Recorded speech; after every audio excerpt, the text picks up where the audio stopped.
Kali ini aku mau cerita lagi kisah perjalanan hidup seorang anak manusia. Ini kita bicara soal kejujuran ini. Masalah kejujuran, tidak semua orang memilikinya. Kejujuran tuh mahal banget kejujuran itu. Karena kejujuran tuh harus bayar harga. Ada harga yang dibayar untuk sebuah kejujuran. Kadang justru dengan kejujuran kamu ditendang keluar dari pekerjaan. Karena kamu jujur, teman-temanmu nggak jujur, mereka fitnah kamu sehingga kamu ditendang keluar dari pekerjaan. Sakit hati? Sakit dong. Masa nggak sakit? Kamu jujur ngakuin kalau kamu selingkuh dan pasanganmu kecewa dan meninggalkan kamu. Sakit? Sakit. Pasti sakit. Yang jelas kejujuran tuh ada harganya. Dan tidak semua orang berani mengambil resiko untuk membayar harga itu. Life is choice. Jadi itu adalah sebuah pilihan yang mana kita mau ada di tempat yang jujur, mengakui kesalahan dan kita mau merubah, ataukah kita diamin aja, kita pendam aja tuh.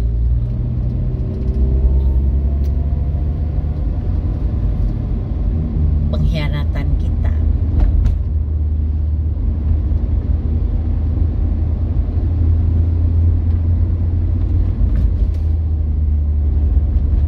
Berani nggak kalau kamu korupsi dan kamu mengambil resiko untuk bayar harga? Artinya harus mengembalikan. Berani nggak? Atau kamu mungkin saat ini lagi selingkuh? Kamu mau mutusin nggak bisa nih? Bingung. Tahu dosa tapi mau mutusin bingung. Bayar harga. Bayar harga.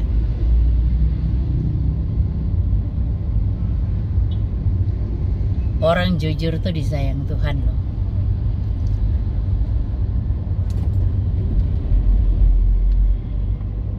Lebih bagus bersikap jujur daripada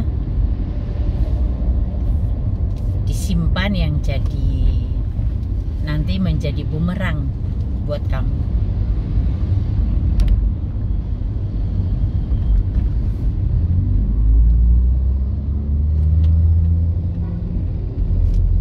Kalau kamu tidak jujur ya,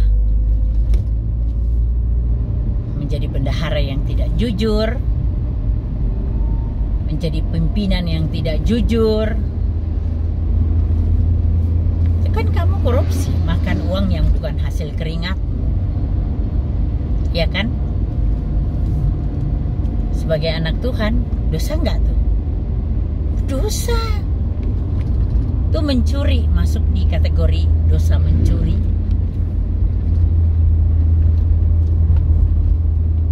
Atau kamu mau mengambil satu keputusan seperti Sakeus? Tuhan, aku mau mengembalikan kepada orang-orang yang merasa aku peras. Bahkan aku mengembalikannya 4 kali lebih daripada yang sudah aku ambil dari punya mereka. Itu bayar harga loh. Bayar harga itu. Tapi berani nggak kamu? Makanya jadi orang jujur itu harus punya prinsip yang kuat. Artinya gini loh, ketika kamu memutuskan untuk aku mau menjadi orang yang jujur, harus kamu pegang kuat itu Tuhan, firman Tuhan. Takut akan Tuhan tuh lebih dilebihkan di atas segala-galanya. Kita ini bisa nipu manusia, bisalah dengan segala macam cara. Tapi kita tidak pernah bisa menipu Tuhan. Tuhan tahu apa yang kita lakukan.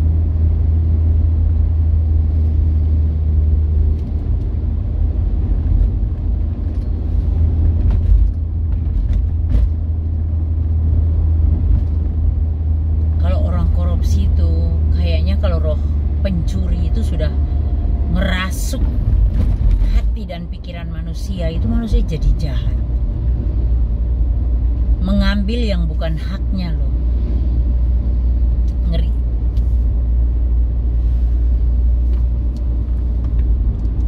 Hak orang diambil. Kan mungkin bukan cuman uang ya.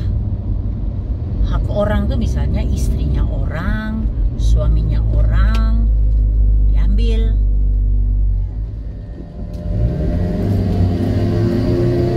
Itu mencuri juga. Mencuri loh.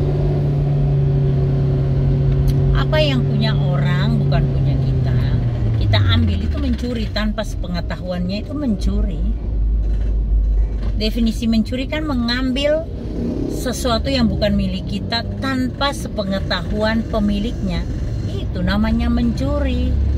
Kamu selingkuh sama pasangan orang, entah istrinya orang atau suaminya orang, pencuri loh.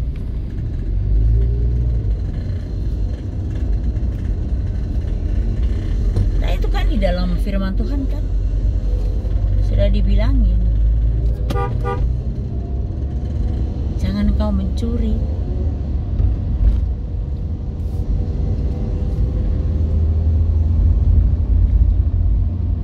Atau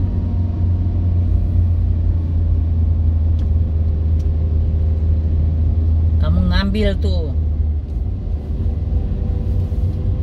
barang milik tetangga atau milik saudaramu, kamu ambil tanpa sepengetahuan mereka.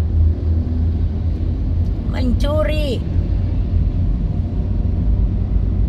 Terus kalau saya sudah ambil gimana, Bu? Kan kalau mau mengembalikan saya nggak berani lah, Bu. Berani berbuat, berani bertanggung jawab. Temuin yang punya baik-baik. Minta maaf. Kembalikan. Minta ampun sama Tuhan dan berjanji untuk tidak melakukan lagi. Udah, beres. Tuhan ampuni kok. Tapi jangan bikin lagi.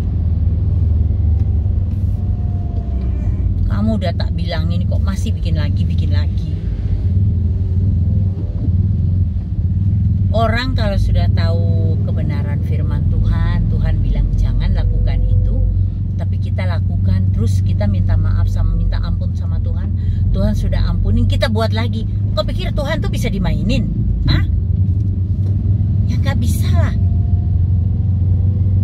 Tuhan marah lah. Kamu bebal. Udah diampunin, bikin lagi.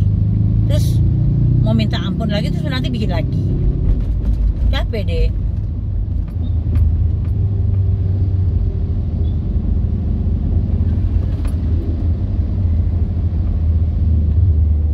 Kamu bekerja di perusahaan, punya orang, jujurlah.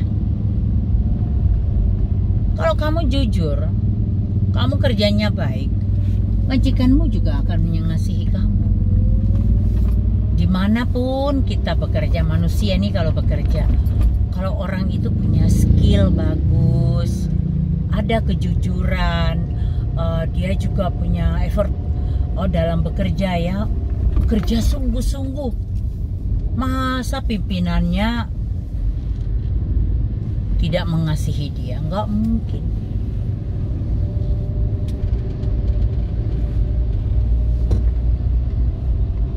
Pimpinan pasti mengasihi.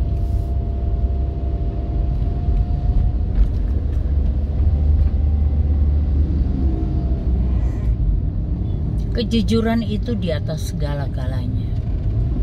Dalam kehidupan kita ini jujur itu di atas segala-galanya. Bagaimana Tuhan bisa percayakan kita melakukan amanatnya Dia, perintahnya, Kalau kita tuh nggak jujur, nggak mungkin Tuhan pakai kita. Mau dipakai Tuhan, bersikap jujur lah. Jujur. Tuhan cuma minta jujur.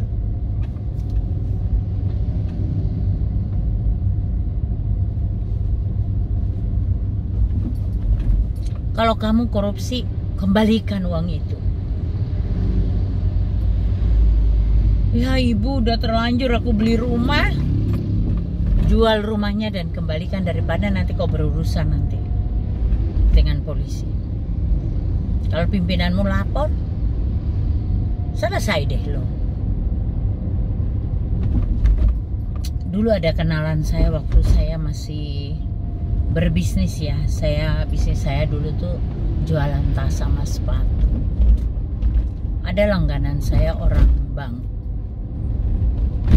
Wah, dia tuh kalau beli tas itu mesti yang mahal, yang bagus, yang mahal, yang branded lah.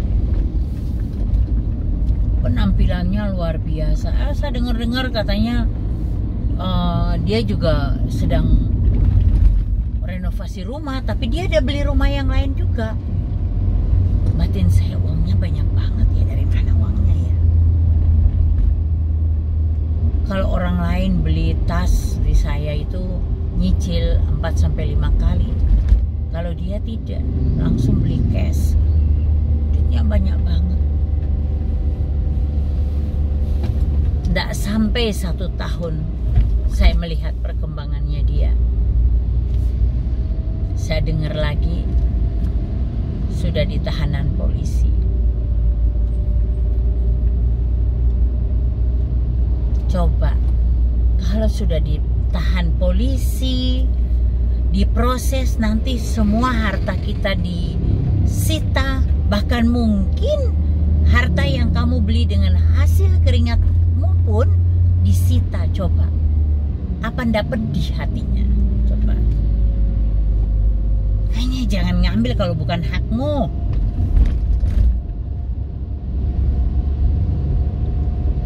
Nih orang yang suka mencuri ranmor, mencuri kendaraan bermotor ya. Mau itu sepeda motor atau mobil, kamu mencuri, terus kamu jual. Kamu pikir uang haram begitu nggak ada efeknya buat kamu? Aduh, bini anakmu yang kamu kasih makan pun itu pasti bermasalah. Pasti bermasalah. Karena apa? Uang haram yang kamu ngasih makan. Kamu tahu nggak, orang punya mobil itu mungkin dia harus dengan kredit yang berdarah-darah lah kerjanya. Setengah mati untuk bisa membeli itu. Terus kamu curi. Kasihan orangnya.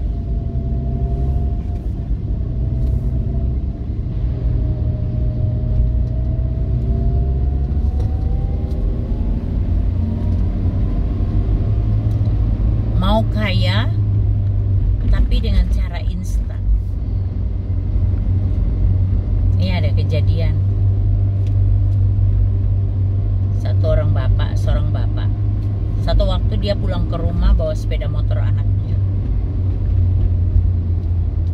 Istrinya nanya, "Pak, anaknya Nengdi? Anaknya mana?" Bapaknya langsung pingsan. Dia baru nyadar kalau itu motor anaknya, dan yang tadi dia palak, dia bunuh di jalan, dibegal tadi, dibunuh di jalan, itu anak perempuannya baru keluar kerja.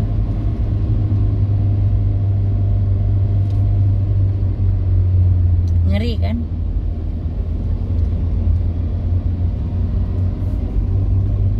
Orang kerja jujur itu pasti diberkati Tuhan. Tidak mungkin tidak. Karena Tuhan itu Bapa yang baik.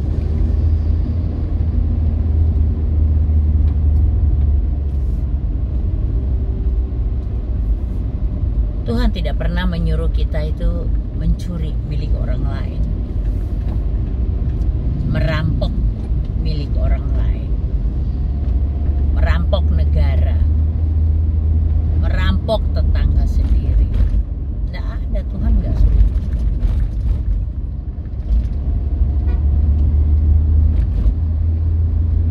Yang korupsi sekarang, aduh,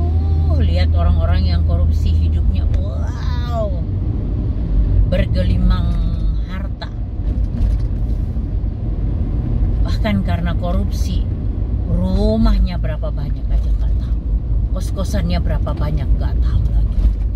Padahal itu yang diberikan makan buat anak cucu itu haram semua. Itu nanti akan habis semuanya.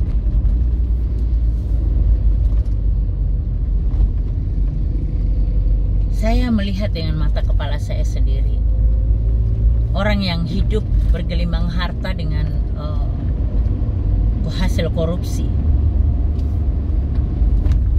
begitu pensiun gak lama stroke sampai 18 tahun, sampai sudah ndak seperti golek kayu itu, apa, boneka kayu, sudah ndak sadar, udah ndak ingat, udah badannya pun sudah habis, kurus banget, tinggal kulit bungkus tulang.